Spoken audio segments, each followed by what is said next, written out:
3, 2, 1, go. Hello, everybody, and welcome back to the TRIAD of the Force podcast, a podcast from three Puerto Rican friends coming together to do deep dives into Star Wars and other nerd-related media. This is Season 1, Episode 5, our interview with Ty Black. Welcome, Ty. Hi, good to Thanks be for here. being with us. So excited to be here with you guys. This is going to be a fun one.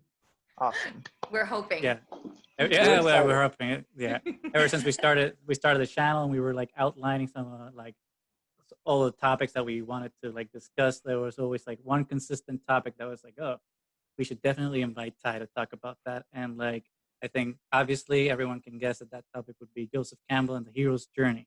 So we are very, very excited to talk with you about that today. Oh, yay. Good. Because that's like my favorite stuff to talk about. I think it was like very serendipitous actually that we did like the last episode that we did on the topic that we did, because I think it will seg into today's episode reasonably well. And for those of you who haven't listened to it, last week we were discussing like the first episode of each trilogy and how it begins the hero's journey of each of the protagonists of those films. So obviously we didn't go into as deep a dive as we will do today on the hero's journey, but it's still pretty good to kind of tie into today's episode. So please make sure to check that one out. But before we do anything, let's kind of talk with Ty a little bit about her background, get to know her before jumping into our topic. So Ty, why don't you tell us a little bit about yourself? Yeah, sure. So I'm a big Star Wars fan. And I got into Star Wars shortly after The Last Jedi, but I had always been a fan.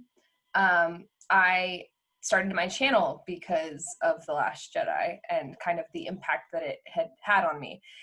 So once I sort of got into all that, I kind of deep dived into the fandom, and that's kind of really become a part of who I am now. And I very much embraced it and everything that came along with it.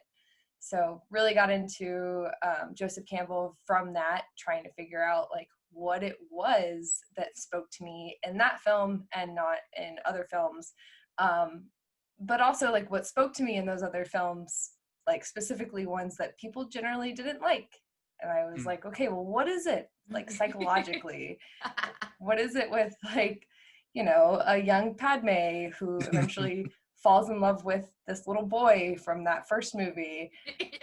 Why did I like that when I was 11? Oh, well, I know now. So yeah, that exploring that sort of thing and kind of opening my mind up to it and opening up, you know, Campbell's work and subsequent works after that just sort of really, really, really, I think shaped kind of who I am now and like what I'm trying to do with like what I create in my videos and whatnot. So, So it all really started with The Last Jedi. That's cool, because if you've listened to us, we're actually huge fans of Last Jedi. Yeah, against, the chagrin of many of our friends. Yeah. Yeah, against a lot of popular opinions, we've gotten into some heated arguments with some friends and family members. On one side. It's always a one-side heated discussion, I find. Kind of like, well, why are you guys so angry? We just like the movie. You don't, you can chill out. Yeah, no, it's very heated. I think that's another reason why I was so interested in like, okay, like what is the origin of all this? Like what is the history of the fandom? Why has this divide happened? Yeah. Because I'm just such a nerd about these kinds of things. Like once I saw that it was a thing, I had to know more about it. Yeah, why? Like I was getting into, you know, arguments about this over Facebook, and I quickly transitioned to like subreddits and Twitter to try to find people that like I like saw the same things that I did, because I was like, okay, what's going on? Like, let's talk about this. And, you know, Tumblr as well. So kind of branching out to all of that and finding all these different opinions and finding all these different perspectives that I otherwise would never have found. Like that just opened up a whole world for me. And it kind of like, it goes beyond all that like toxicity and that anger and that hatred. It's like, okay, well, why? Like, what is going on under the surface, you know? Yeah, because there's a lot of good to the fandom as well. It just kind of gets overshadowed by, you know, the negativity, at least in my perspective, has kind of been there at least for the better part of 20 years ever since the prequels came out. It's just kind of Yes. always shifts perspectives, I feel, because now it's like there's the new thing to hate, so everyone just Yeah. shifts it to that. And now the Yeah. prequels are amazing, and everyone loved them. It's like, no, you didn't. I heard you 10 years ago, and you hated the Phantom Menace. Oh Yeah. yeah. Yeah. Everyone's an apologist now because it was George Lucas's baby, and Disney's the one ruining it. Like, Yeah. There's always a new reason to hate something. So. yeah, exactly. Instead of yeah. finding new reasons to love it, I don't Yeah, know why like- some people decide to find reasons to hate it. Or walk away. But it speaks to that nature of wow, like if people are getting that hatred, it strikes a chord within. And I think that ties into that Campbell arena where like the spirit and the whole idea of wait, am I just seeing a movie or am I looking at something that's beyond? It's entering into that arena of, you know, am I witnessing like a mythology? So I don't know. It's kind of interesting. I Yeah. like the fact that it has that reaction speaks in so many levels. Yeah, that's what like that was actually a big topic of conversation right after The Last Jedi was like one of the reasons why people were having these anger reactions was because it was hitting them on a psychological level that they themselves could not actually explain, and therefore it just came Right. out in like anger, and it came out in hatred, and it came out in like kind of a deflection sort of thing. And now I think it's really difficult to wrestle with the Rise of Skywalker because the tables have turned and Yeah. Completely overturned. completely turned. In And the so, opposite way, though. It's like Yeah. Yes. people hate Rise of Skywalker for the opposite reasons that other people hate The Last Jedi, in my opinion. yes, I do think there is a different standard there. There's a different thing that's Yeah. happening. It's not comparable because these are different groups of people complaining about different types of things. Mhm. But I do have to kind of put it into perspective sometimes and think, what if there's like a 8-10-year-old girl who is watching The Rise of Skywalker and thinks, you know, I relate to Rey. I can't wait to see more of what's going to happen with her, or like, you know, and I think obviously there are like negative things there that'll probably affect this young person. Yeah. But I also think maybe in 10 years time or so, that young person will have something that they took away from this that is positive enough to like contribute in a way that I wouldn't be able to. That's the only hopeful perspective I think I can provide. Or what happened with Rise. Well, I think Yeah. I think that ties into, and that's a good point that you bring by saying that, because I think in a way that's what happened with the prequels. Like when we Yeah. watched them when we were young, maybe we were like, "Ugh, this might not be great. But like like other people that grew up with it, those were the first films in the saga that they saw. It's like that's the best. Those are the Yeah. best three films. Like the Mhm. original trilogy ain't shit next to like these movies, the prequels, and they take a lot of positivity out of that. So Yeah. I think it's I think what George Lucas meant for it to be, which again I think it's a Campbell-ian thing, right? It's a generational thing. It's a story of archetypes that speak to the people that are growing up with it. Yeah, and it has to be handed down to the next generation. And I think a lot of older people forget that. When they grow up, they want the media to still be created for them. And Yeah. without recognizing, like, you have to pass that down to your kid. And therefore, it's going to change because that's the whole point. Yeah. Yeah. Which is something that I think we're going to talk about when we go Yeah. into more of the open discussion, especially because there's something about The Mandalorian that I think will be very interesting to talk to you about.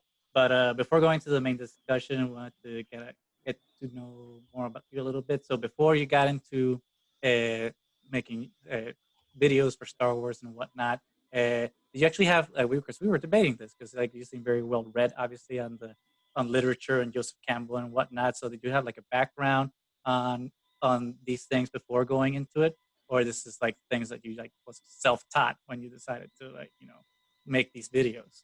Yeah. It was mostly self-taught. I definitely have always been interested in story, and I've always been, intrigued by kind of the bigger questions, especially from like a psychological point of view.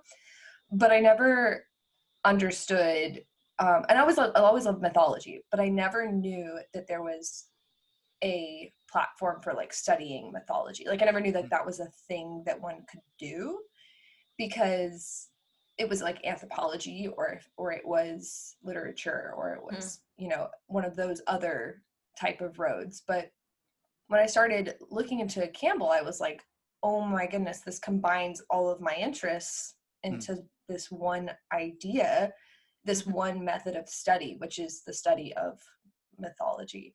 And at first I kind of kicked and screamed against it because I was like, that sounds so like elitist and like weird.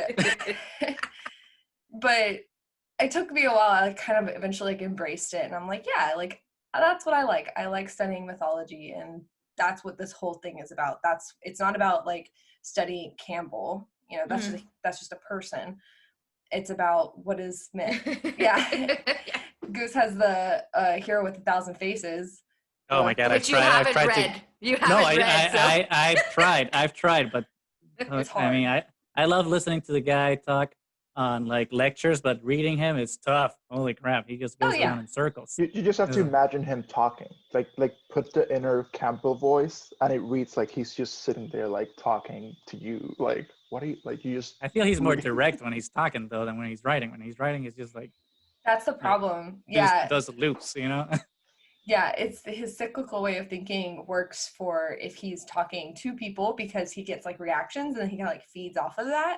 But if he's just writing, like, yeah, I have a really hard time reading him. I haven't read Hero with 1,000 Faces in full.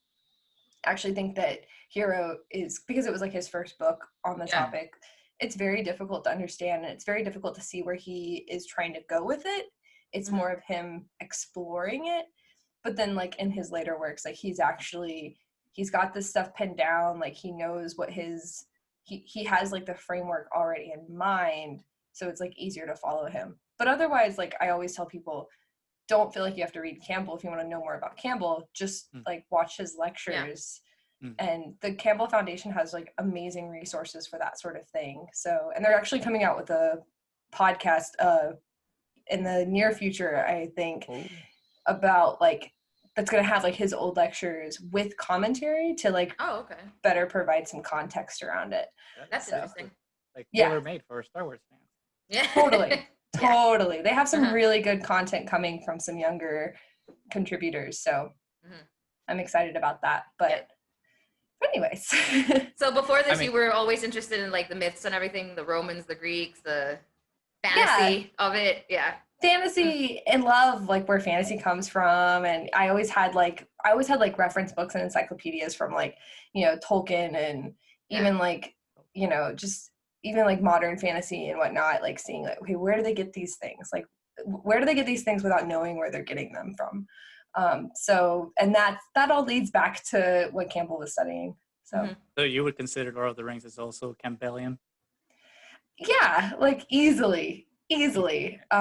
That's and also I think Tolkien was like a pretty big like he and Lewis, like the kind of things that they talked about was very much going down into like looking into your darkness and exploring it and kind of like confronting it, and it's all very Jungian in a way.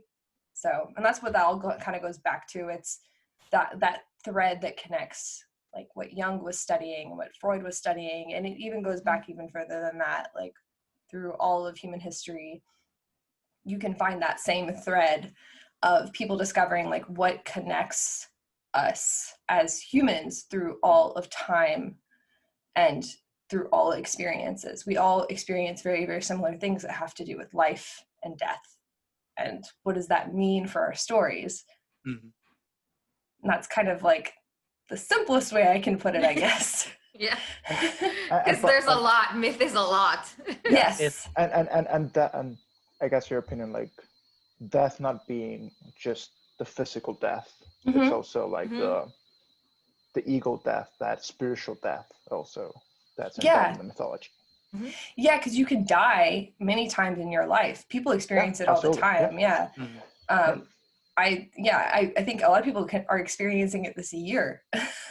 Yeah, it's been a year. Death death. It's the mythical death, so to speak. Mythical, yeah, mythically. The death of a Mhm. self, not the Yep. death of the Yeah. body, right? Yes, a spiritual death is just, it is incredibly like important. If you can recognize like a spiritual death, like if you can feel yourself, like, I know this is getting into like new agey stuff, but if you can actually like feel Yeah. yourself going into like a certain like type of depression or some kind of recession of thought or of spirit, and then you recognize you're going through that, if you can pull yourself out of it and feel like reborn in a way, then you have just had a hero's journey. Yes, Mhm. absolutely. Like, I think and, that's and a perfect way to kind of seg into like our main discussion then, which would be kind of going into the hero's journey. And let's just for everyone else listening and to structure this conversation, the hero's journey. What is it? What is the monomyth? Mm-hmm. What is it? Because we keep Indeed. talking about it, right? And I think it would be It's good cool to to kind of explain like it a little break bit. it down. Yeah. Yeah, so the hero's journey is basically a cycle of kind of sort of what I just explained. It's like the cycle of life that you experience within the spiritual, within the physical, and kind of any other state of mind you want to put it in. And I sort of summarized it as like it's the spiritual and psychological thing that connects our individual experiences to the experience of the society and of the world, and this transcends time as well. It's the one thread that connects all of us, because you are born, you go through struggles, you go through puberty, you experience things with other human beings, you have connections. In some cases you have intimacy, in some cases you provide new life, in some cases you just pass down what you know to younger people or to other people, which is very similar in the spiritual sense.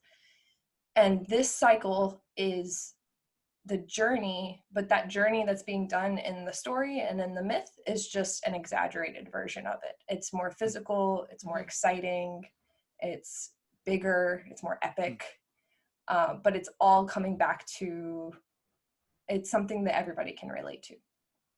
Would you say that monomyth is kind of synonymous with hero's journey to Yes, an extent? it is the same thing. I think that, so Campbell adopted the term monomyth from a James Joyce poem, and or like it was a poem or a novel or something. He basically took it from another work, and then he named it the hero's journey through writing this thesis. So it is the exact same thing. I think the monomyth is more attributed to Campbell, whereas the hero's journey is more of a Christopher Vogler expression of it. Campbell called it different things in different contexts. So, Okay. but Vogler kind of established it as like this writing method when he adapted it for writers.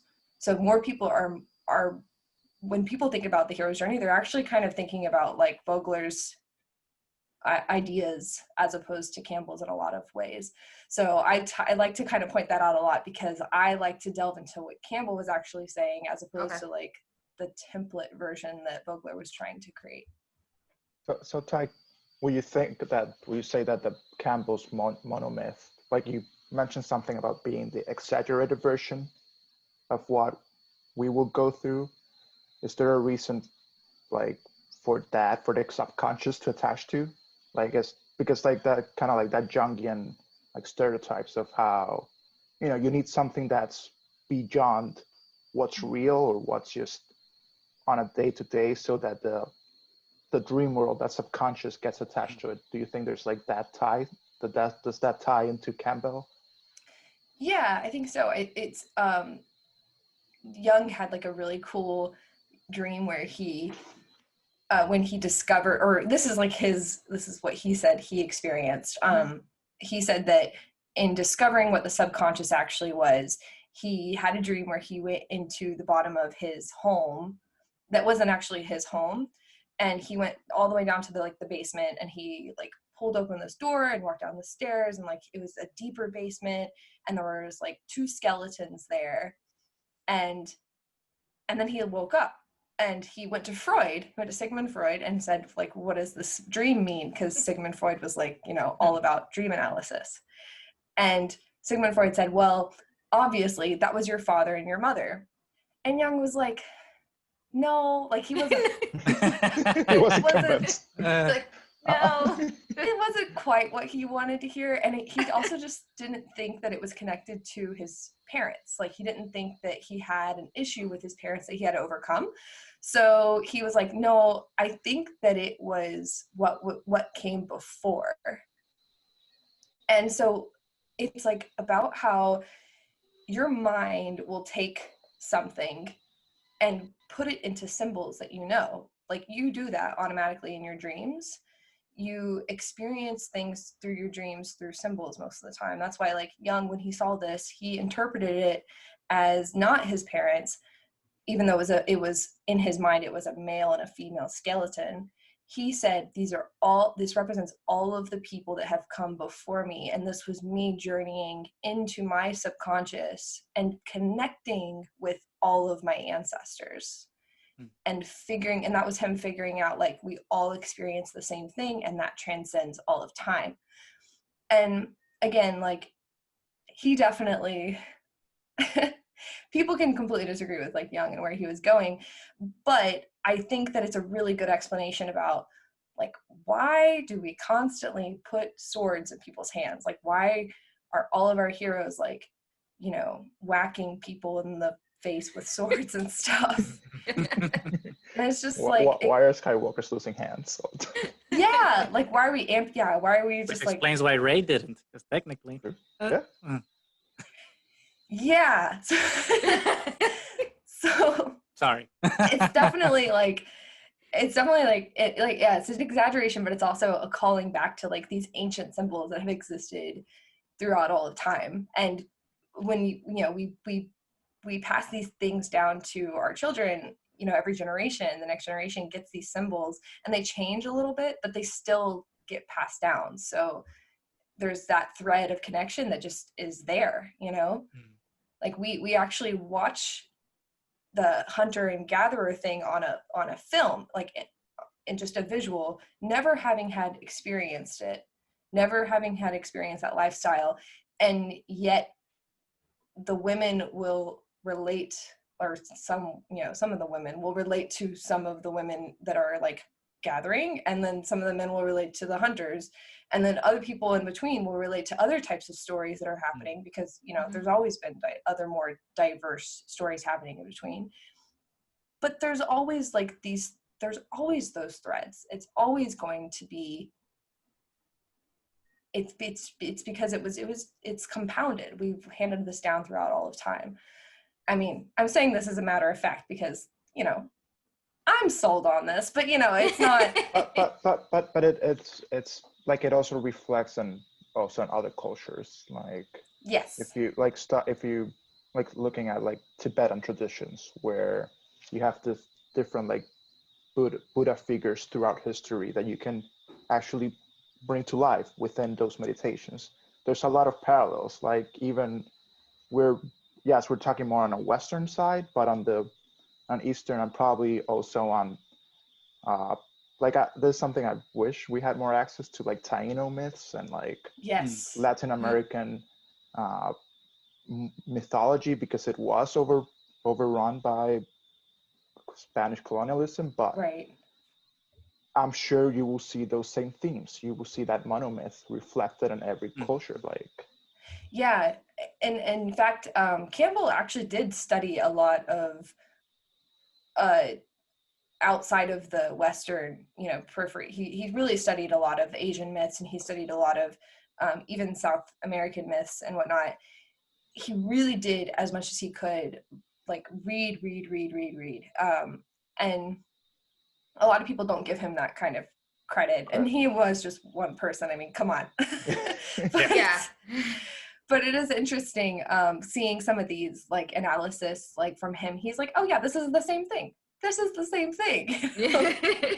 It's all the same thing. It might be wildly different in like aesthetic. It might be different in terms of like how it originally comes across. But then if you look at sort of just kind of break it down, like from that spiritual point of view, from that hero's journey point of view, it all fits. It all fits. I wanted to ask you, like, for clarification's sake, because every time, like, we always talk about, and I mean the royal we, everybody, and we talk about a Campbell and the hero's journey, I always see the Jungian archetype always tied into that discussion. And like, can you clarify for us and everybody, like, what it technically means to talk about Jungian archetypes when we talk about the hero's journey? Yeah, Jung just basically had this idea that the stories that we tell reflect who we are, and the archetypes are reflective of, you know, people, every person that you're going to meet in your life, sort of thing. And that's why it's in the story. It was both reflective and projected. And that was the idea, is like these things feed off of each other. You don't create you know, there's this idea of, you know, projection, that you see in someone something that you despise and they become like your arch enemy, right?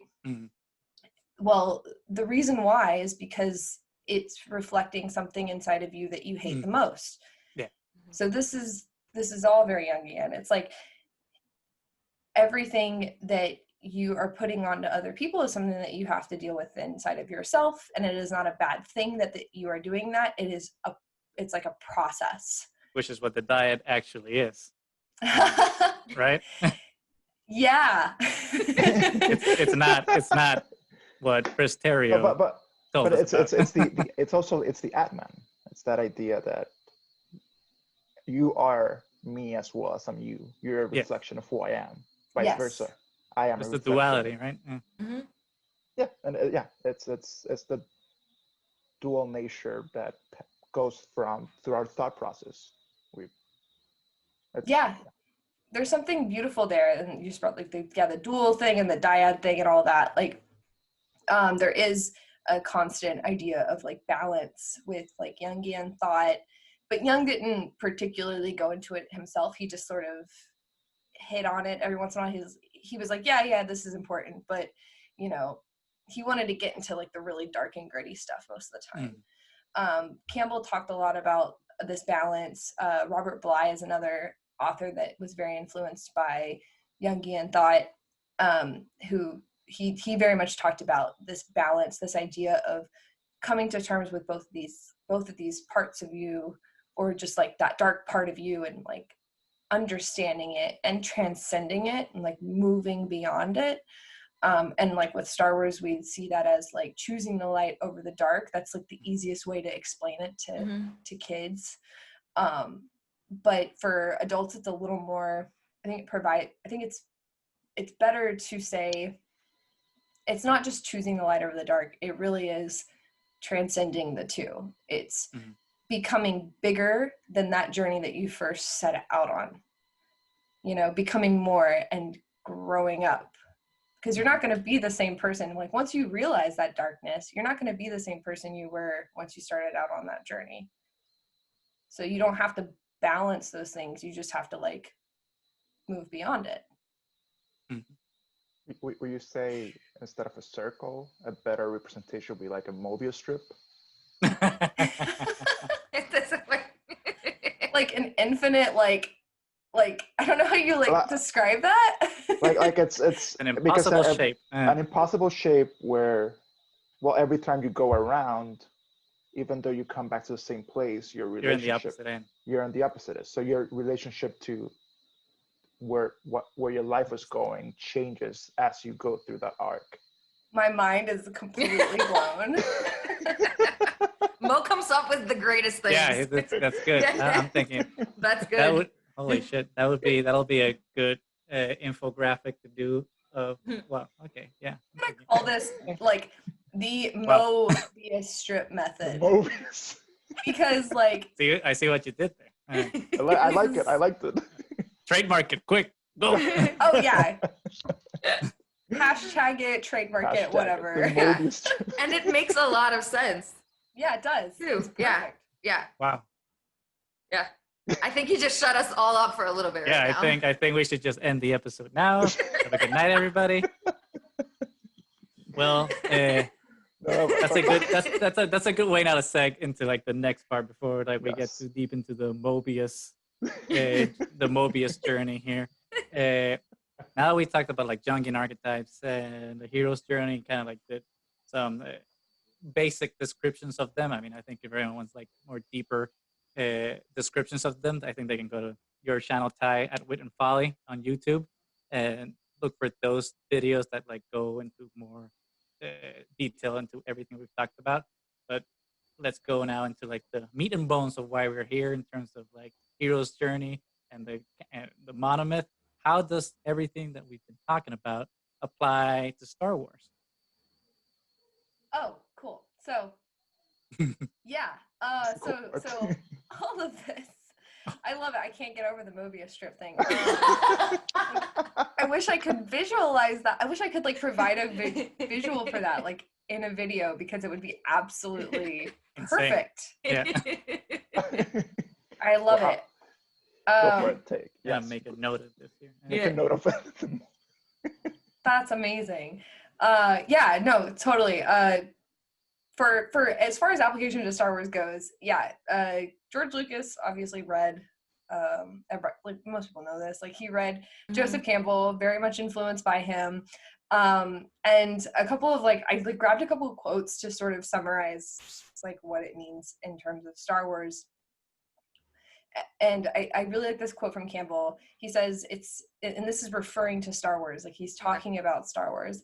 He says, it's not morality play. It has to do with the power of life and the inflection through the action of man. So when he said this on The Power of Myth with Bill Moyers, I probably stopped and like rewound it like several times because I was like, what What did he the say? hell does that mean? You know, because it was such a short clip, and he just said that, and it kept ringing through my head over and over again, and I keep using it, and I finally think I'd found a way to sort of summarize it, which is, it's about the cycle of life and the change that occurs when you decide to do with what has been given to you by the world. It's about making decisions.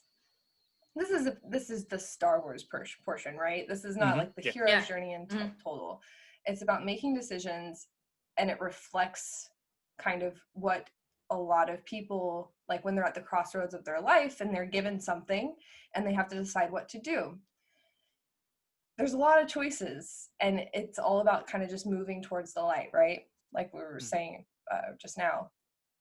And there's another quote by Campbell that I also like to bring up when talking about Star Wars, because there's like a clip that comes up a lot of Campbell and Lucas in the same room. It's like one of the only videos we have of them in the same room, and it's very shortly after like the first Star Wars film was released, and Campbell's getting an award, some kind of like literature award, and he says that, and this is like towards the end of his life too, so he's like very old, and he said that all I can say is that I have given people the key to the realm of the muses, which means I am not the answer.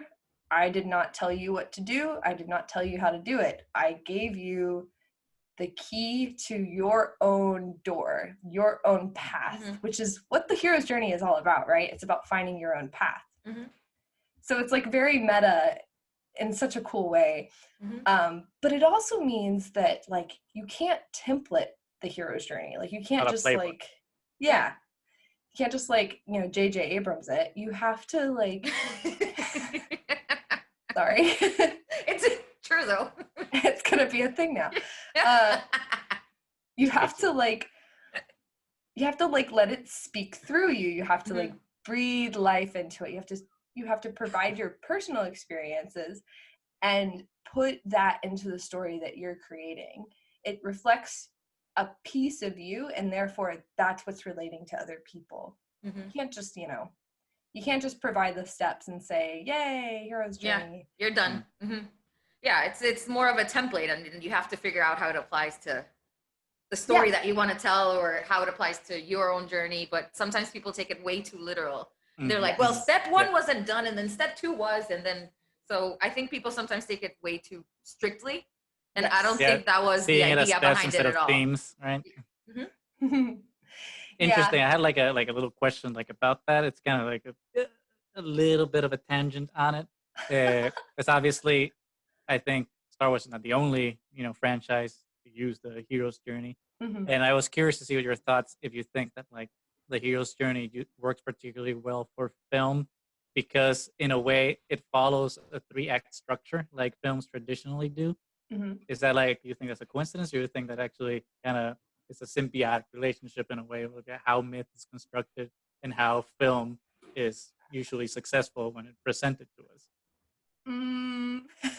So I think that the 3-act structure, I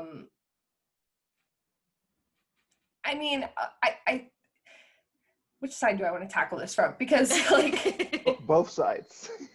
Both sides at the same time. Same time. Go. Mobius strip. Mobius strip. Mo's very like abstract in his way of thought, and I really appreciate that. Yes. I've come to embrace it. Yes, it is. It's great. It's great. Yeah. I think like I'll go back to Christopher Vogler, because Christopher Vogler like has, his application of the hero's journey is in every single screenwriting 101 textbook, any kind of reference book that's about screenwriting, right? And the one Chris Terrio read about, probably. Yeah, probably. I mean, I think they all read from it. Like, and Vogler has consulted on films like Fight Club. He's consulted on, The Lion King was his first Disney film he consulted on, but then he consulted on like every single big animation film after that.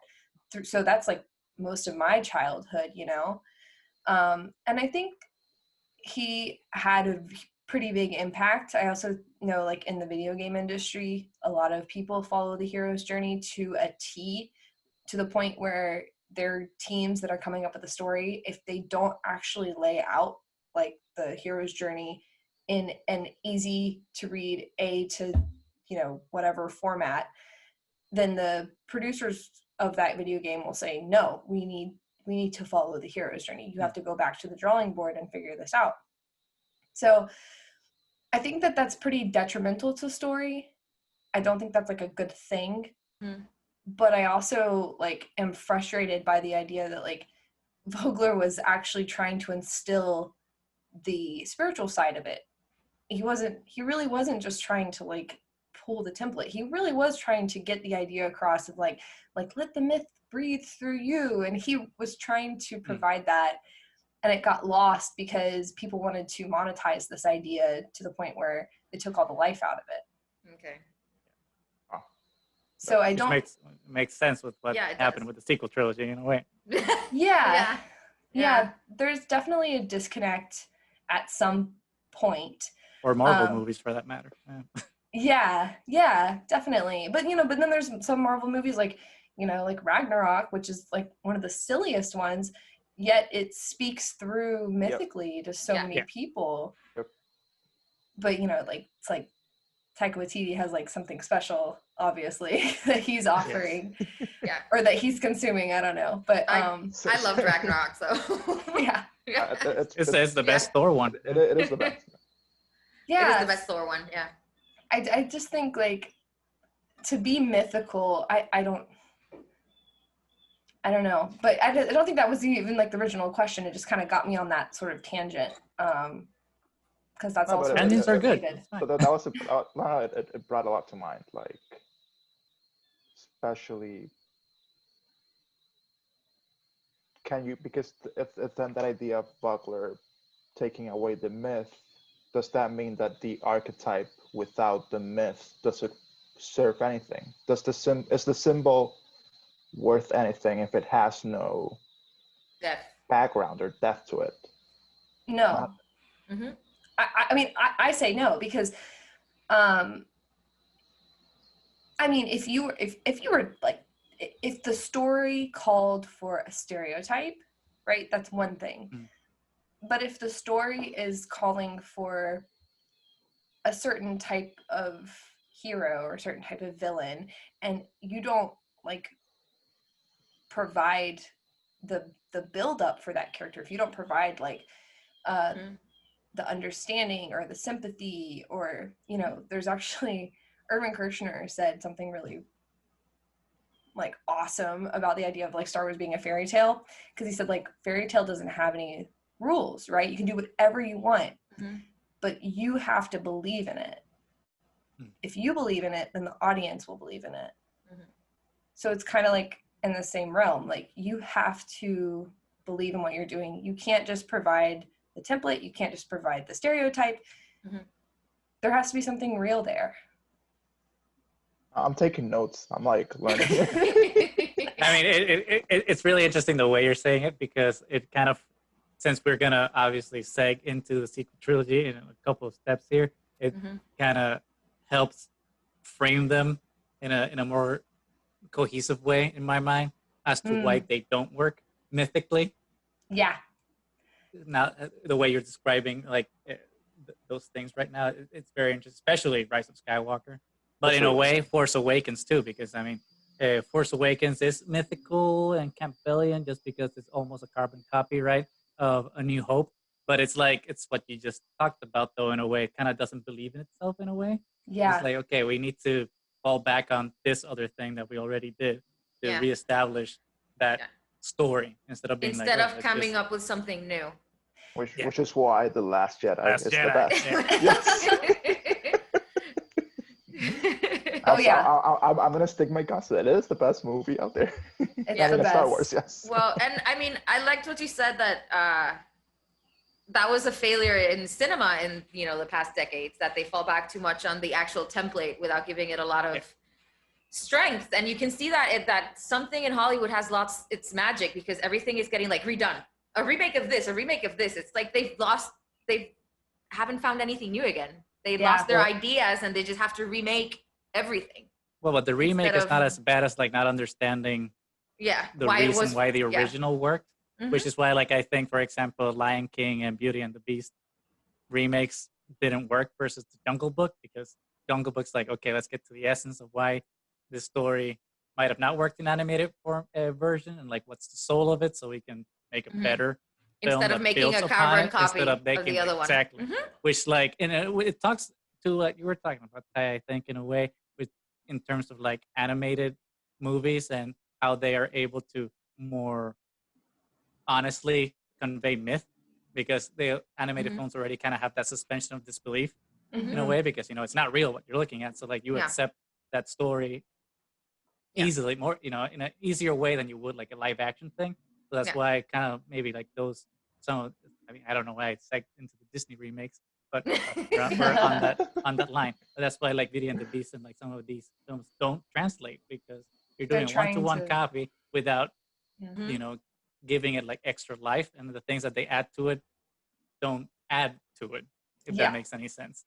Oh yeah, I think the best example is probably like Mulan, because they were trying to make it like more realistic, and then they tripped up. Like that's probably the best case study for exactly what's going on and all of the problems kind of condensed into like one thing. But yeah, also like Mulan was one of the less bad ones. Oh, I think you found somebody who disagrees. Yes. Less bad. I didn't say it's like a home run here. As someone who consumes lots and lots and lots of Chinese dramas, well, I do not. So. there's a lot of problems with Mulan. Lot of problems. Besides the behind the scenes things that I've been reading about. Yeah, like toss all the behind the scenes stuff aside. Just the story and where they chose to go with it was it's bad. It's bad. It's bad. It's bad from a feminine point of view, feminist point of view, whatever, from a story point of view, I don't know why. I don't know. I'm very disappointed in it, but we won't talk about that one here. No. We have In the plenty next to talk episode. about. We with have Star plenty to Wars. talk about. Yeah. Yeah. Okay. So Eh. how about we go back to Star Wars then, and how, there were failures in the new trilogy, especially with Rise. Well, I Yeah. think before we go like into the failures, let's talk about what Star Wars did right. What they did right. Okay. Let's do a compliment Oh, yeah. sandwich. So we were talking about like the Compliment 3 act sandwich. structure and the Well, heroes we and just- and the hero's journey in Star Wars. So let's talk about like how it worked in the prequel and the original trilogy with Anakin and Luke. So how were like, what's your opinion, Ty, like as them as the heroes in their respective trilogies? Oh yeah. Oh, I think it's really, really cool. So the idea of like the hero's journey, the cycle that happens in Star Wars is so unique and so exciting, because every single time a new movie comes out, or every single time a new story or a new trilogy comes out, it repeats themes or some of the story that happened prior. It's like poetry, rhymes. It's like poetry, but what that means is that it will double down on certain themes, or it will abandon other themes entirely. Like for example, like Luke was kind of like, that know nothing farm boy, very typical young hero that has to leave his home and go off and be a part of something bigger than him, and discovers a part of his family legacy and whatnot. Now, when the prequel trilogy was made, Lucas said, okay, let's look at like where he came from, where his father came from, because that's going to change the way that the audience perceives the original trilogy in a way. He wanted to do that. That was a goal. But then when he did that, people hated it because it changed the original trilogy for them slightly, right? Mm-hmm. It made Anakin and made Vader into something completely different than what they had originally thought. Yeah, what they were expecting. But that was the point. That's what he wanted to do. And so with the sequel trilogy, even though there was no plan going into it, there was something very similar happened, where it provided a hero that was like Luke, but also wasn't like Luke, and doubled down on certain themes that they wanted to take from the original trilogy, and then abandoned some of the other themes, like local farm boy who shoots what is the Womp rats on his T16 womp rat down thing, Beggar's yeah. Canyon. Oh God.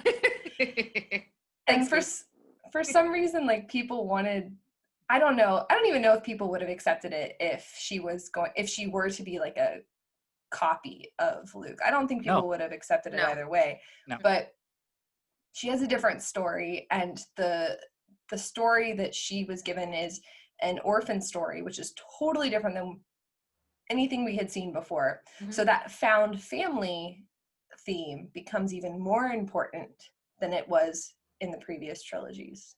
And so it's all about like these, every single time they create a new story, they are adopting certain themes and they are abandoning certain themes until they create another story that kind of like pulls those themes back in, so that was sort of a tangent, but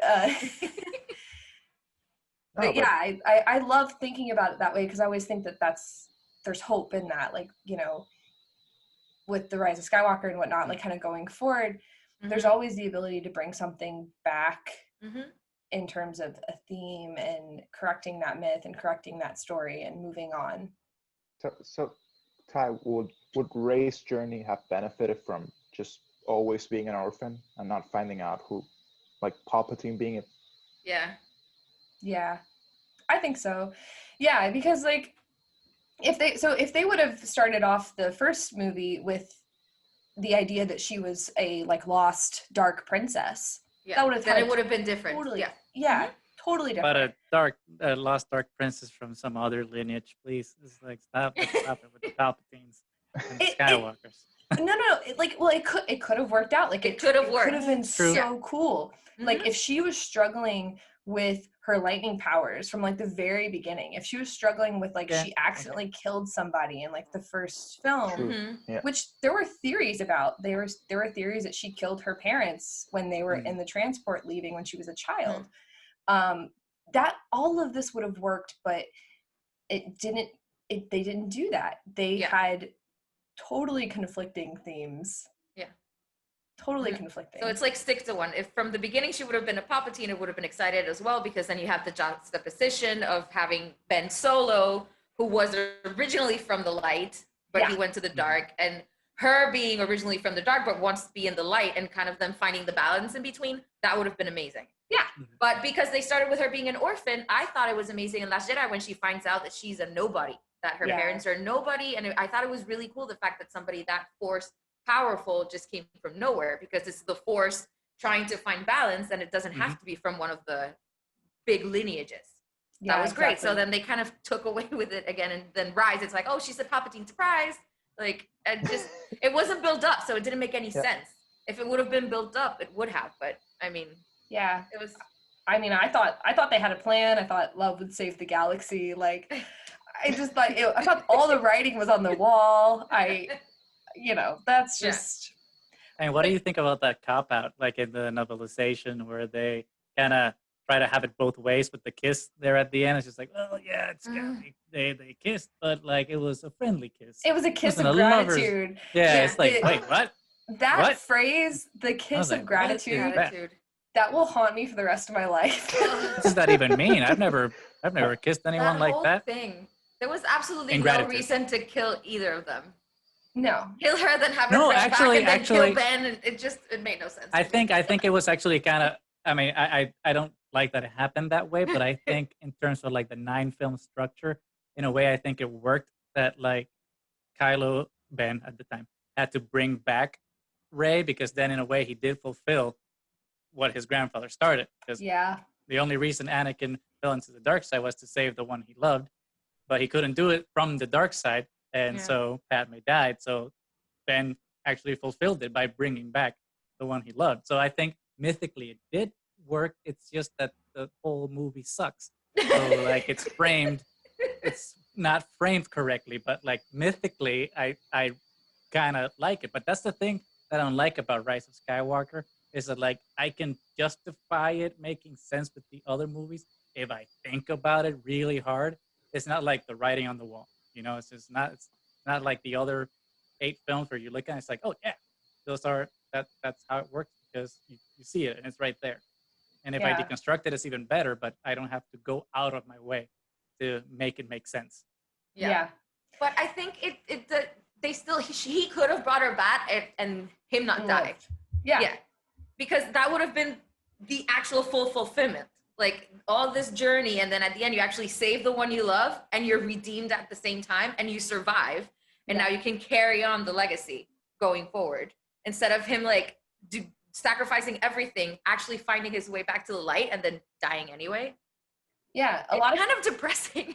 Yeah, and like a lot of people say, like, Padme kind of gave Anakin her life force in a way for him to like sort of live on, like as this sort of death character. So yeah, like whenever like Ben dies, but then Rey lives, like it's like we have like a weird like Hawkman, Hawkgirl kind of thing going on. Like I don't know if y'all are familiar with like the lore of that. Yeah, it's like fated lovers like can't ever be together. One of them has to die. Yeah. And so like it doesn't fulfill anything, like you were saying, like it doesn't fulfill anything that came before it. It doesn't conclude anything. It literally is just like dooming every couple to the exact same fate. And that's not what Star Wars should be. It was so unsatisfying, especially because, this is supposed to be the end of the Skywalker saga. I remember being like, what? That doesn't conclude anything. Is this really how this ends? Yeah. But in a way, just to see like your opinion on this, and not to be devil's advocate, I just want to see what you think about it. Isn't that like in a way what lots of myth presents, and like Star Wars has in a way? It's just that the main hero doesn't get to have the normal life. Oh, You know, like Frodo comes back to the Shire and he can't, you know, he has to go to the Undying Lands because life is not the same anymore. Anakin, you know, had to die at the end. Luke walks away and like and go into his like Jedi journey, even though Han and Leia are together and whatnot. Like the hero always, you know, rides into the sunset type of thing.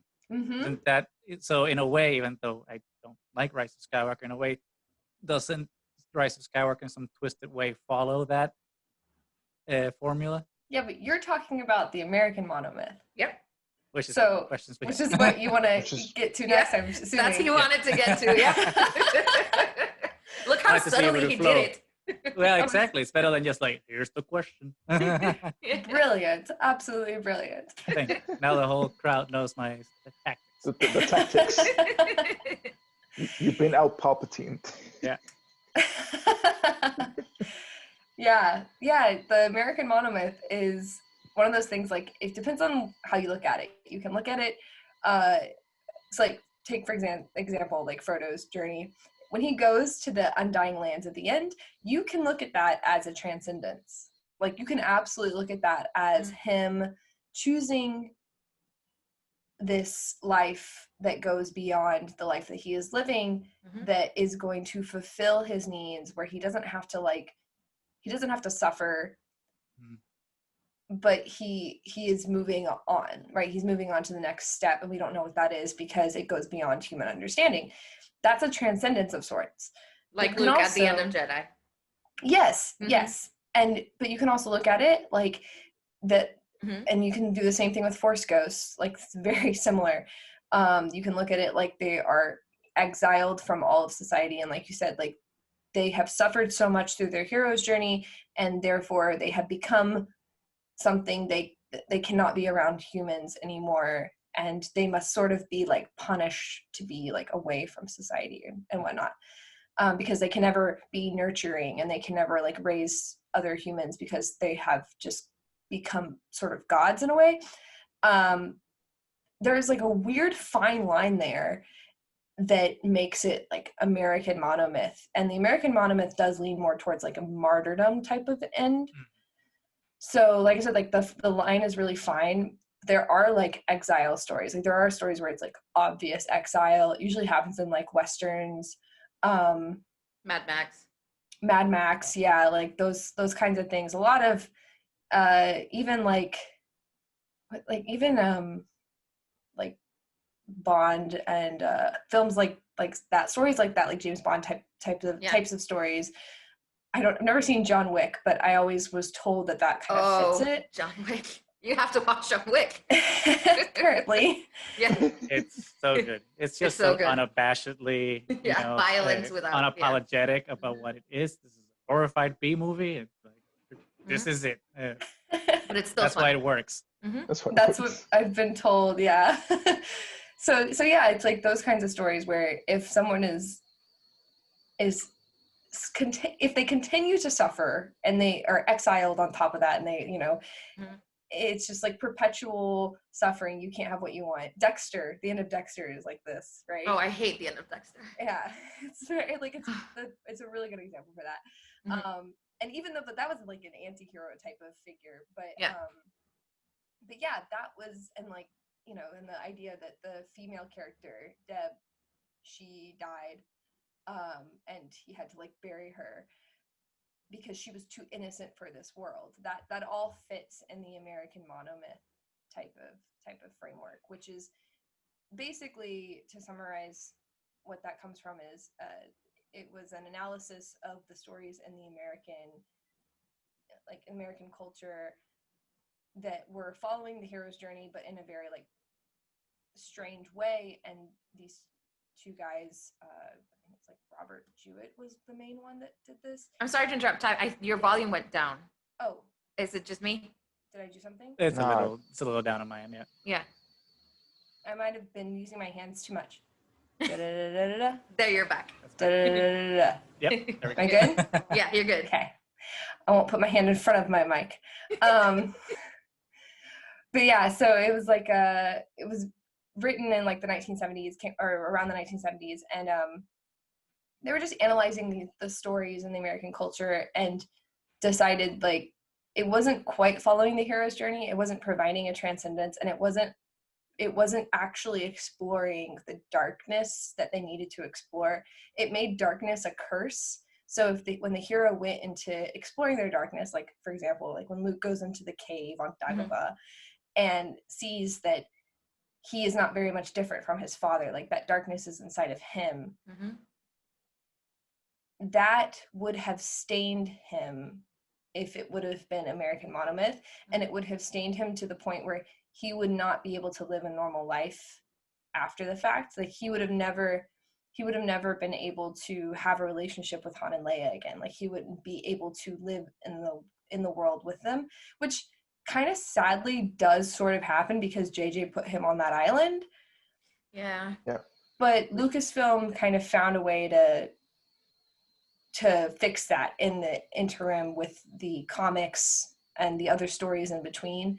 They do give him like a life and a purpose, and they provide that he is still joyous and he still has a purpose, and he still seeks happiness, and he seeks the light. So yeah, it's definitely kind of like a weird, that's Luke's story is kind of a weird area, but it's all in how you interpret it. Yeah. Would it be appropriate to say that the main, and I say main with big quotations, difference between like just like the monomyth we've been discussing and the American monomyth is that the protagonist is just punished for any darkness that he has within in terms of like his interactions with the outside world? Yeah, definitely. And if he has any kids, they're also punished, and like anyone he comes into contact with will probably be punished too. It's just kind of a matter of time sort of thing. So that's how we would kind of break that down in a way then, like the original trilogy, the prequels, and 7 and 8 are like the Jungian, like the Campbell monomyth, as we've been discussing so far, and then Rise of Skywalker kind of treads into the American monomyth archetype. Would you that's feel how comfortable saying that? Yeah, that's how I analyzed it when I started looking into it. I started reading the American monomyth like right after the Rise of Skywalker, like because you couldn't figure out exactly what went wrong what there. happened? Yeah, I was like, I really was like, what happened? You know, what is this? Like, what is going on? And why is this so unsatisfying? Yes, why is it so unsatisfying? I came across this like, sorry, go ahead. No, I was just gonna ask like why is there like a lack of transcendence in the American monomyth? Because there's this weird idea of martyrdom in the American subconscious that is tied to our founding fathers. It's tied to the Christian doctrine. The idea that, you know, in order to be a hero, you have to sacrifice for the community. And once you sacrifice, like you are sacrificing and you are killing and you are doing things to make the community pure. So you cannot go back to that community when you have done those bad things, because you're bringing that badness like with you. So if you think about kind of the turmoil that has existed in the US, the type of, you know, racial divides and the xenophobia and the civil war, like going back to that, and all of these things that have happened on American soil, it's a darkness that like we're not able to confront. And I think, like, personally, that's where I think it comes from. But, you know, I'm not a historian and I'm not quite. No, but it makes sense. It makes sense. Like the American monomyth as it stands, it's a reflection of the history that had to go through a young nation. But now as we transition into, you know, a more mature, or can we actually go that next step? It's kind of like, I see it a little bit like that's like the civilization 2.0 kind of thing. Like, can we transcend now what's coming next? And you can see that turmoil that, so no, I think like your answer did a lot of sense.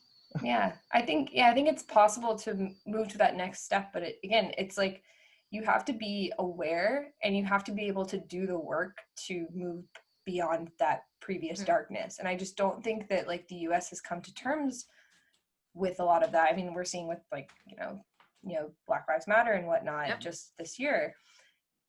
I personally do think that if we can dive into this as a society and revisit this darkness, this collective darkness we have as a community, then we can come out of it and we can transcend that and we can be better. Yeah. And then that's the first step to anything, just awareness and being mindful Exactly. of. And that's a great point. Yeah, no, I think you're spot on. I think you got me there. I'm like, Mobius Street, part 2. Oh yeah. As he mostly sits there quietly and then suddenly Yeah, blows and our then he's like, mind, "Bam." you know. Awesome. Oh God. hey, it works. That's why it's a triad of the force. That's why it's the triad. Exactly. Totally. Yeah, but like then circling back then to like Rise of Skywalker and why it didn't work based on like how it structured itself, either intentionally or unintentionally as an American monomyth.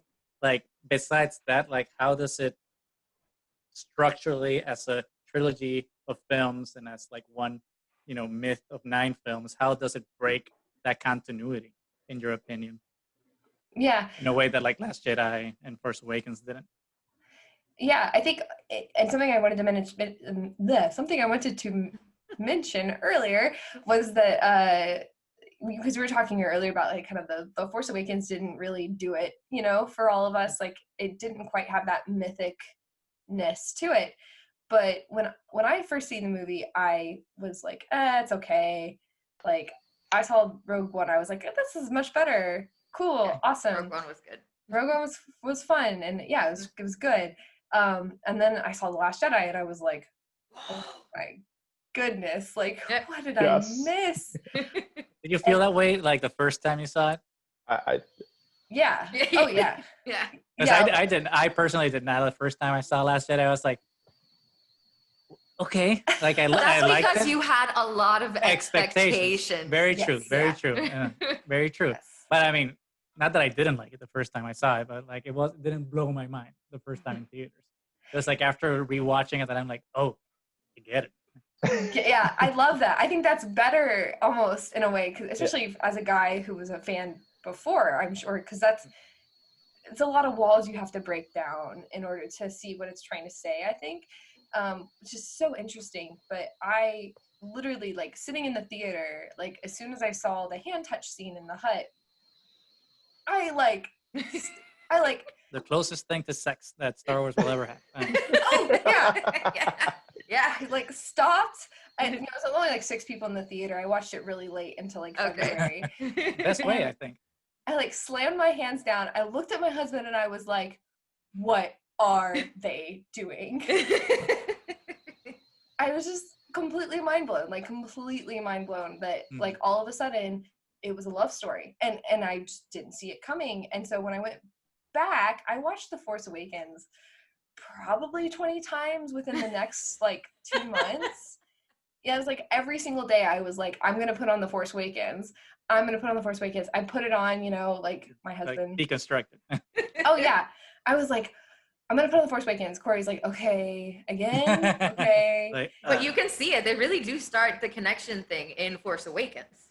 but with the bridal carry when he's like taking her out like into the ship and whatnot. And, No, like, and everything. The first time they use the mind force against each other, and she actually prevails over him, and he's just like in shock. Yes. And right away he's like, we have to catch her now because she has no idea how powerful she can become. Oh, it's all there. And then I always loved it. Yeah. Oh, they all expand there. that in the comic book, The Rise of Kylo Ren, like that scene when he's like turns into the dark side, when he's bleeding the crystal and he sees the vision of Rey, and Rey feels him like in Jakku and stuff. It's just like subtext was always there. It wasn't a kiss of gratitude. It's there, yeah.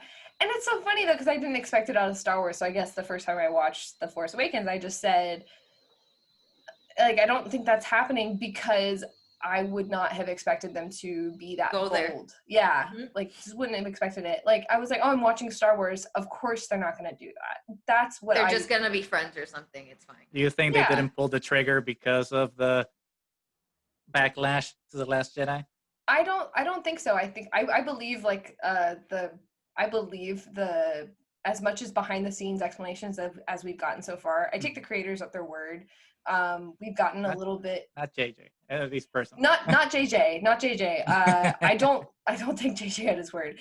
But I do take like the editor and sort of more of the behind the scenes people that have said, you know, hey, this was JJ's vision, like this is Terrio's vision, this is what they wanted. I believe that 100%. I think that they believed that they were making a good end film. I think that they believed in it. Well, I think, yeah. I don't think anyone does something thinking it's going to be a steamy pile. No, but plenty of people have like conspiracy theories, and I've been trying. JJ cut, yeah. Yeah, it's just like frustrating. It's like it's not like that. Like he made a film he believed in. We can ask the question why, and we can delve into that, but like it's not a conspiracy. Like Disney, Bob Iger didn't come in with his henchmen and say you have to kill Kylo. Like that didn't happen. It was very much a choice. It was a creative choice, and there's a reason why it happened, and it's all in that, you know, the analysis of like the American monomyth and whatnot. I think so.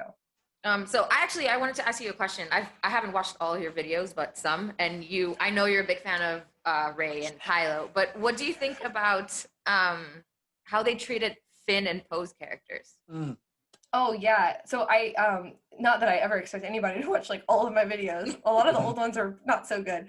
But yeah, I don't go into the Finn and Poe very much because their stories were so not finished at all, like whatsoever. Like it was very fractured, and I was waiting to see like what the Rise of Skywalker did with them, and then nothing. And then nothing. Yeah, regressed in any case. Yeah, very much regressed, because like Finn, I was totally prepared to make a video about his heroine's journey. I actually have like notes on it still. I was really excited. Awesome.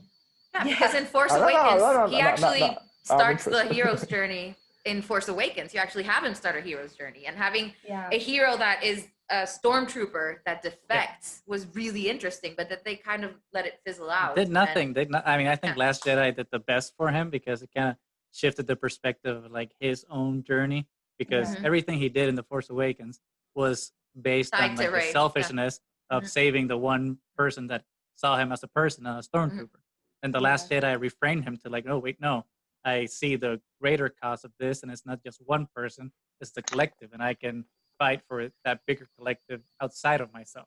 So like everyone that like shits on the whole Canto Bite thing and the kiss is just like, you're missing the point. It's like character development. He's growing as a character outside of himself, outside of Rey, into the bigger conflict at large. And then like you go into Rise of Skywalker, she's like yelling Rey 10,000 times and it's like saying booyah or whatever he says when he kills a stormtrooper. Like that's not the point. Yeah, there's actually, you know, I could outline all of Finn's journey with the hero's journey through the first couple of films, and then I could like also do the same thing with like the heroine's journey, which is that like kind of transformation of it to be more of a intimate, more, you know, internal journey. I was on my way to do that with his journey, and I was so excited because I was like, Rose was such an integral part of that. And she was so necessary, like she was so important for him, and yet they disposed of her and completely. I think like that really hurts, and not just for her character, but it hurt Finn as a character, because she was literally a part of his journey. She was teaching him, she was helping him along, they were partners, and then tossed to the side. I mean, they replaced her with Jaina, I don't know how to say it, sorry. And then they didn't do anything with her either. It's just she was also a stormtrooper. Okay. Ty, please do a what if then. Yeah, that would be cool. That would be cool. Absolutely. So that sounds amazing. Everyone wants me to always talk about like what did you want to happen kind of thing, and like it sucks because like I'm really not a writer. Like I'm not a creative fictional writer. So my ideas are very lackluster. And I'm like, it'd be really cool if this happened. but it's the way you explain it, like it sounds that's the other way. Maybe you don't. It's not you have that template and that Mhm. archetype in a way. Now you're just missing the face, the mask. Yeah, and I think there's so many of that, right? Like I love when people say, I wish this could have happened, or I wish that could have happened. And I'm like, I love that. I love that. I love that. Like there's a lot of different ways I think things could have happened. Yeah. And I think it's really cool that there's so many ways. But at the same time, like I don't want to establish like this is there's not one way. There was never just one way to do it this. Oh, And that's what makes it so much more disappointing, I think. Yeah, you were just expecting to be surprised and be satisfied with this ending, and suddenly it's like, what happened? What? Yeah. Like, Exactly. Yeah. I didn't Especially have high for the expectations. end, it's like, what? Yeah. And It's like, especially wait, coming you're- from Last Jedi, which starts it on a different path, and then suddenly it's like, wait, you regressed? You ignored half the characters. Well, for me, it's even more egregious. It's like, It's wait, just- Disney was able to like do a satisfying conclusion to 20 comic book movies with Infinity War and Endgame. You're telling me you can't cap up 9 movies? Come on. Yeah. It's like, you've done it before. You don't have to make the girls say the same quote from Iron Man. The Iron Man says in Endgame. Yes. It's like, why? You don't need a catchphrase. Yes. Well, It's very disappointing to find out they just did not have a plan. Like that's probably the worst. Yeah. You said something interesting though when you were talking about like Finn's journey. You were mentioning that you were thinking of like his hero's journey, but also his heroine's journey. Yeah. So like 2 questions about that. One, can you like tell us a little bit more about what the heroine's journey is? And then 2, I mean, I assume the answer because you already gave it, but let's just put it out there. The heroine's journey can also apply to anybody. It's not just for feminine characters. Yes. It often applies to feminine characters because it was taken from a book by Maureen Murdoch, who surveyed a bunch of different women that she saw in therapy. She was a therapist. And she basically got to this idea that all these women were experiencing very similar things. This is like in the early 90s, so a lot of this has changed. But they're experiencing very similar things in terms of like work-life balance and like what they were expected to do and be and succeed at as women. And that translated into their dreams, and that translated into their hopes and their desires and the things that they talked about in therapy in very, very symbolic ways, you know, like there's a lot of really cool stories in that book. So I recommend it, especially to young women. It's called The Heroine's Journey by Maureen Murdoch. And she does talk about Campbell, and she talks about, you know, why she is unsatisfied with Campbell's entire work, but she also doesn't contradict him and she doesn't disrespect him at all. She loves Campbell. She just wants to add the feminine perspective to it. And she does it flawlessly, I think. I really enjoy it. Like I said, some things are outdated, but most of it is really interesting. I think the cool thing about fantasy is that it breaks a lot of stereotypes automatically just by being not real. So like with Finn, being a stormtrooper is not something like people can relate to necessarily. But a lot of women related to this idea of like Finn being a part of this masculine culture and trying to fit in, but he was really just a janitor, but he could also fight well. Like he could hold himself against other people. But he kind of was like comically not the best. He wasn't at the top of his class or anything. And he was noted as being like, you know, he stuck to what he had to do. He didn't like go against the grain or anything. And then all of a sudden, compassion for a fellow soldier makes him leave. So I think that a lot of women will kind of relate to that. Men do too. Like this is not like you know, it's not either or, but within the heroine's journey, there's that idea that women will start off in their careers to be liked by men and they like want to be accepted by the masculine society. And then at some point, compassion or some other form, like maybe they want to have a child or maybe they just like feel like they're missing something, they decide that they want to pursue the things they actually have a passion for and something they're missing. So they delve into that. And it's a whole journey of I want this, no, I want that, no, I want this, no, I want that. And it kind of comes to terms with that masculine, feminine within oneself. Mhm. And to, again, to transcend that at the end. Mhm. So that's Like in what's summary. expected, like what's expected from you versus what you actually want. Yeah. Mhm. That's very simply what it is, because hero's journey doesn't start like that. The hero's journey starts with somebody being thrown into something. You have to do this, you have to be a hero, you're the only one that can do this. It's expected. That's a very male thing. Young boys. It's a moral pressures instead of societal pressures. Yes. Type of thing. Yes. And again, yeah, this is obviously like young boys can understand that better in terms of like Western society, what we put what the kinds of pressures that we put on little boys. But yeah, women can go through that too, and girls can relate to that journey, and as well as men can relate to the heroine's journey.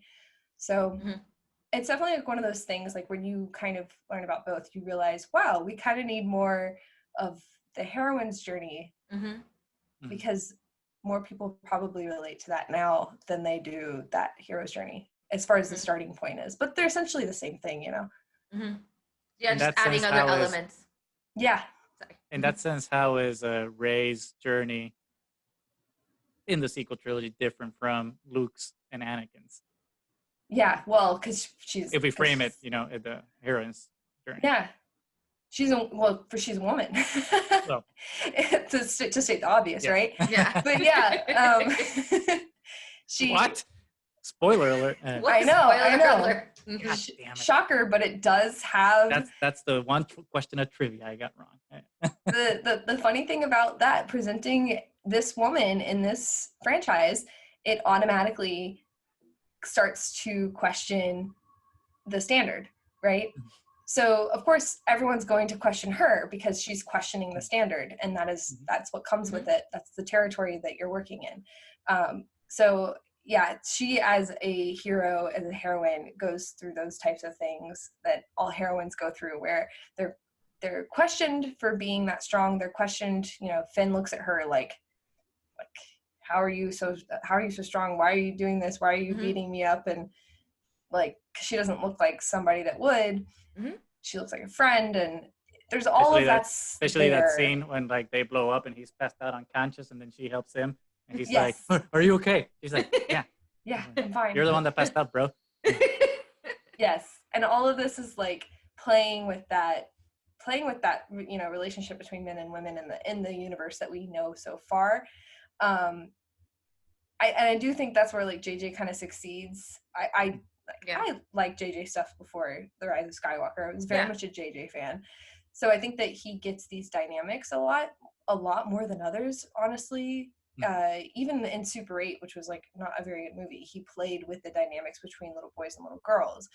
He knows that's a thing, and he knows that you have to like break certain ideas and certain stereotypes when you mess with it.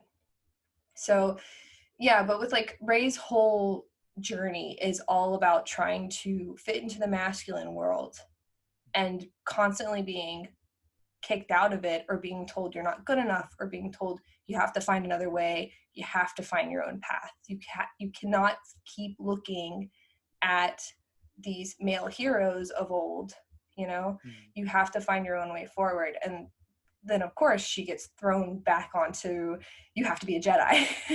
And you have to listen to all the Jedi, and they're going to tell you what to do, and you'll be fine. So, which is one of the disappointing things, is when we were theorizing about what the Rise of Skywalker means, one of the things that we had in mind was like, well, Skywalker is not going to be a name anymore. It's going to be like, we're going to follow through on the Last Jedi and like abandon the Jedi Knights, because we've already seen how broken they were. And Skywalker's now a new type of Force user that like embraces that balance from within. It's not just, well, I'm a Skywalker now. Yeah. Ghost mom and dad looked at me. I know. It was, again, the word for it is just unsatisfying. You were setting up such a beautiful ending and such, a promise to actually finally find balance. And then it just doesn't happen.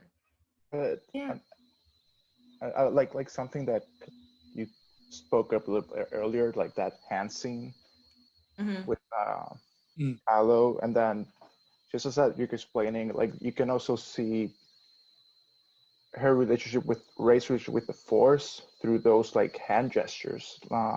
Yeah. Like now I'm like when you said it, like gave me like almost like goosebumps because the first time the first time Rey is asked by Luke, oh, look for the Force, her hand Reaches reaches out. to nothing.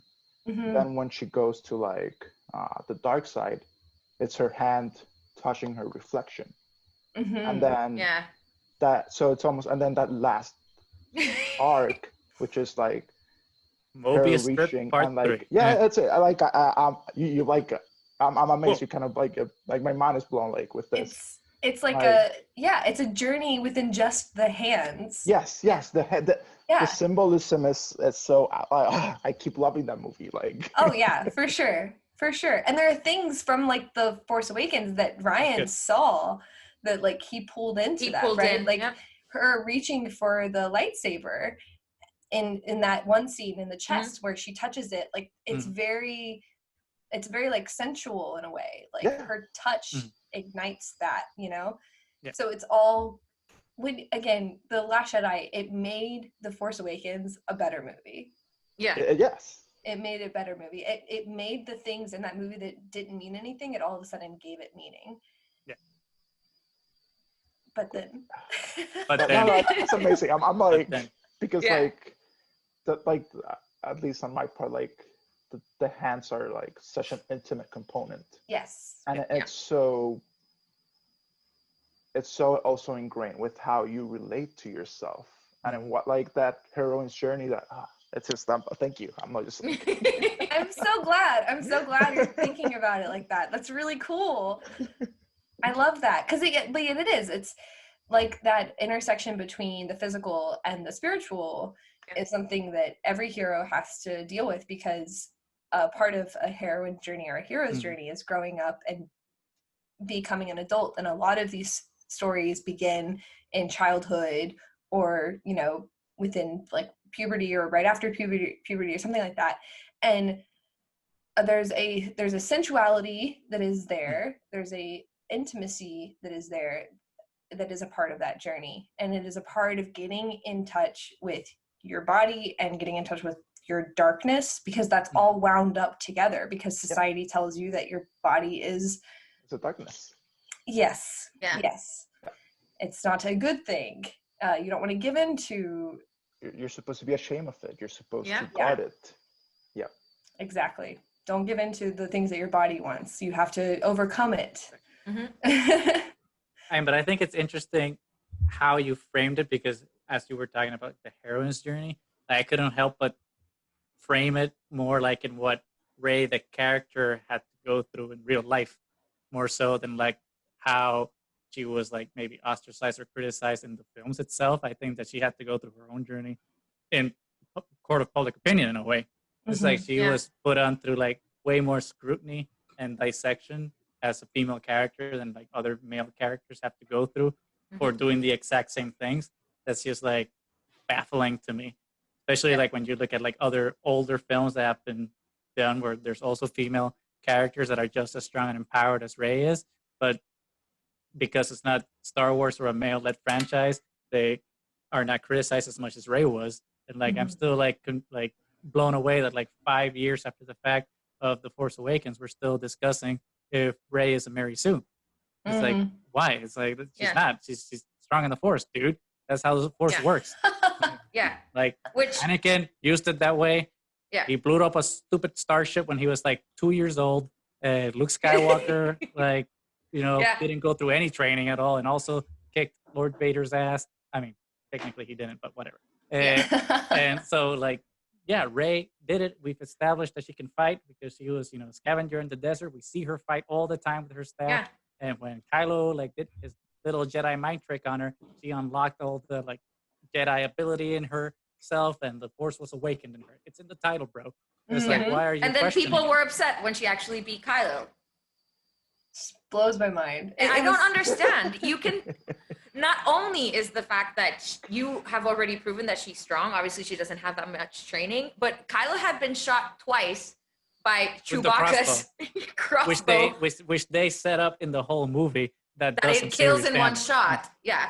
So he'd been shot twice. He just kills his father, which makes him Emotionally into distraught. and then people were still surprised. It's like, how could she beat him? That makes no sense. And it Except made it does. complete sense to me. So I don't understand why people were so upset. Yeah. Oh, yeah. And aside from that, like, you know, I've gotten to these arguments many, many times with people, especially online, with men.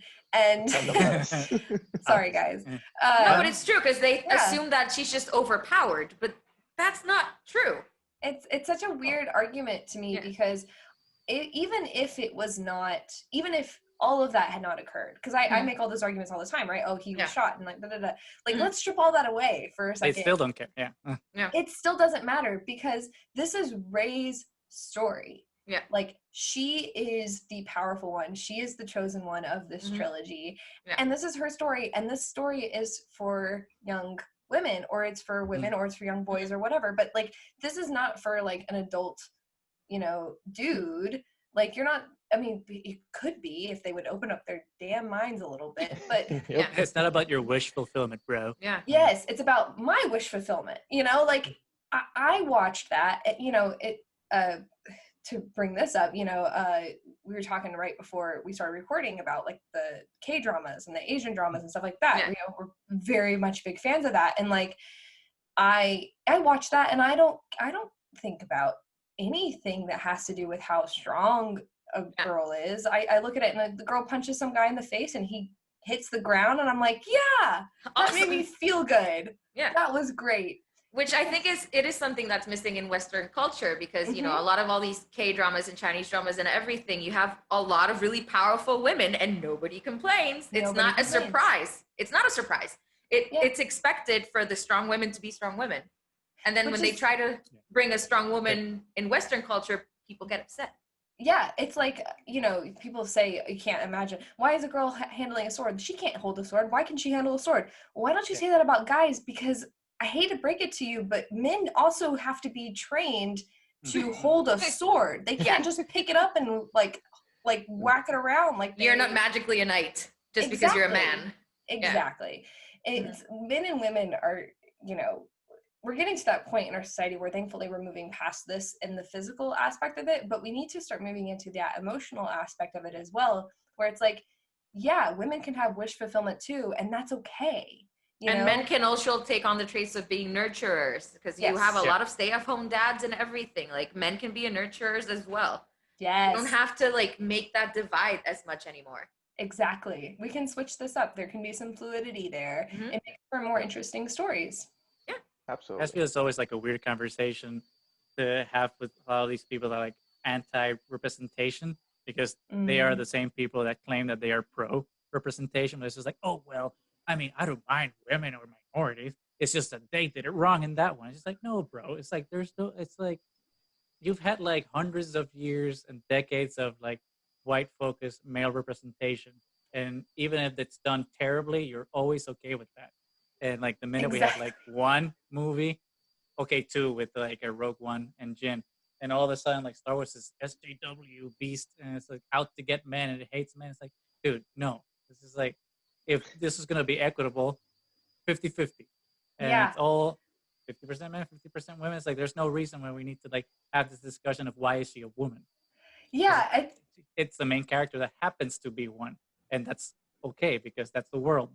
Exactly. And you just have to embrace it. If you were okay with it, you wouldn't have an argument with it. Exactly. I think that it's good for people to be uncomfortable. It's good for these guys to feel uncomfortable because that's the only way we're going to move past this. That's the only way that you're going to move into a realm where more of these stories are more diverse and more interesting and there's more of those fluid traits. But you have to make people uncomfortable in the mainstream. Yeah. Right? Because like that's the problem is like these guys can totally consume like, you know, Girl with the Dragon Tattoo. They don't care if they watch that movie, you know, they're like, oh, this is so cool. She's so cool.